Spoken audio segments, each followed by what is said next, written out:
बिस्मिल्लाहिर्रहमानिर्रहीम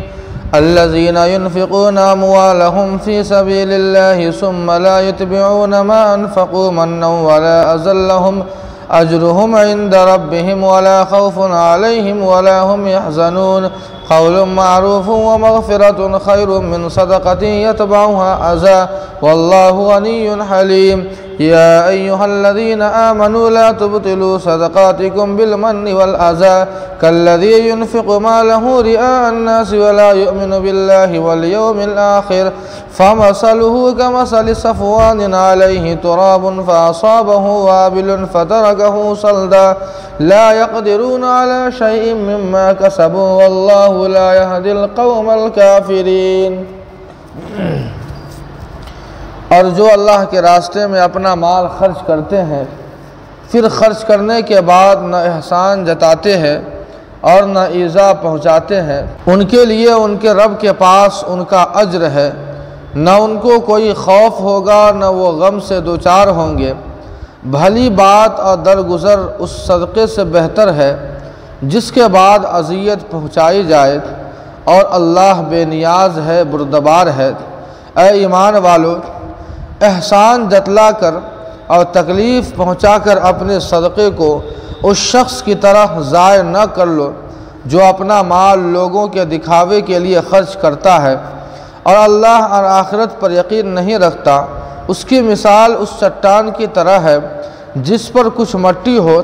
फिर ज़ोर की बारिश आ जाए और उसे बिल्कुल साफ़ कर दे, उनको अपनी कमाई में से कुछ हाथ न लगे और अल्लाह कुफ्र पर बज़िद रहने वालों को हिदायत नहीं नवाजते हैं। इससे पहले अल्लाह ताला ने इन्फ़ाक़ फ़ी सबीलिल्लाह के ताल्लुक़ से इरशाद फरमाया था कि जो इंसान अल्लाह के रास्ते में इखलास और लिल्लाहियत के साथ खर्च करता है, अल्लाह पाक उसे 700 गुना तक उसकी नेकी का बदला अता फरमाते हैं। यहाँ अल्लाह ताला इरशाद फरमाते हैं कि वो नेकी, वो सदक़ा जिस सदक़े का मकसद न एहसान जतलाना हो, न उस आदमी को तकलीफ़ में डालना हो, न उसे एहसान अपना जतलाना हो, तो यकीनन ये उसके लिए नफ़ा बख्श है, अज्र और सवाब का मुस्तहिक़ है। अल्लाह ताला के यहाँ उसके लिए बड़ा अज्र और इनाम है। आगे अल्लाह ताला फरमाते हैं क़ौलुम मारूफ़ुन व मग़फ़िरा,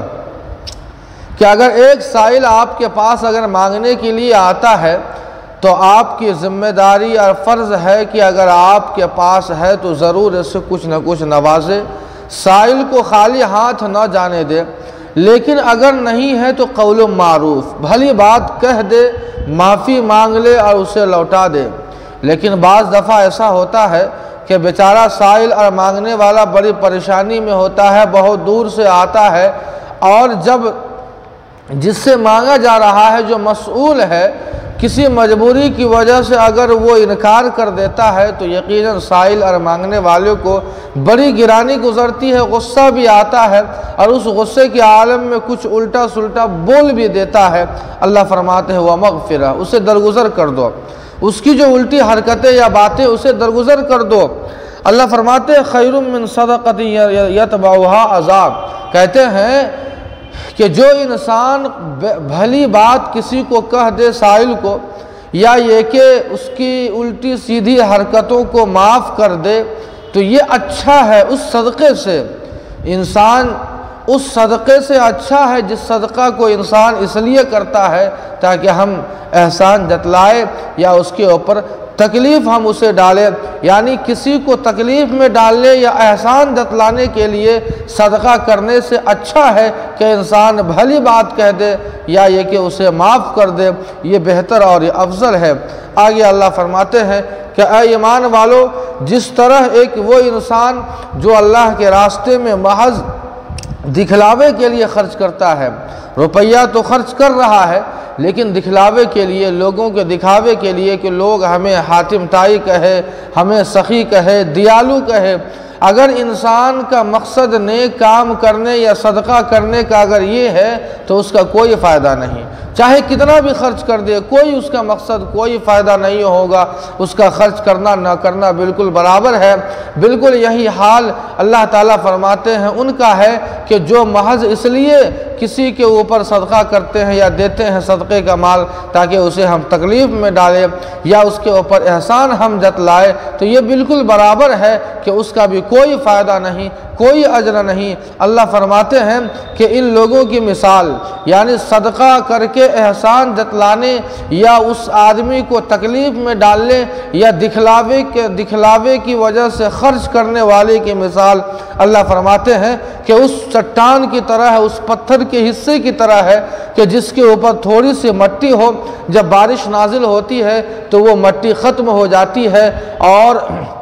उस पत्थर से या उस चट्टान से कोई चीज़ उपजती नहीं है, वो उपजाऊ के लायक वो पत्थर नहीं होता, वो मिट्टी भी ख़त्म हो जाती है और उस पत्थर से कोई उपजाऊ भी नहीं होता। बिल्कुल यही हाल उन लोगों का है जो दिखलावे के लिए या किसी को तकलीफ़ में डालने के लिए या उसको एहसान जतलाने के लिए सदका करता है, उनका भी यही हाल है कि कोई फ़ायदा नहीं उस माल का, कोई सवाब नहीं आखिरत में। अल्लाह फरमाते हैं ला यक़दिरून अला शैइन मिम्मा कसबू, कि उन्होंने जो कमाया था, जो गाढ़ी जो कमाई थी, जो खर्च किया अल्लाह के रास्ते में, लेकिन जब इखलास नहीं, लिल्लाहियत नहीं तो कोई फ़ायदा नहीं। इसलिए अल्लाह हमें यह पैगाम देना चाहते हैं कि जब भी कोई काम करो, नेक काम जिस कबील से हो वो सिर्फ़ और सिर्फ अल्लाह के लिए हो, इखलास और लिल्लाहियत के साथ हो, तभी उस नेक काम का कोई फ़ायदा होगा, वरना कोई फ़ायदा नहीं। अल्लाह पाक हम सबों को इखलास और लिल्लाहियत नसीब फरमाए। वमा अलैना इल्लल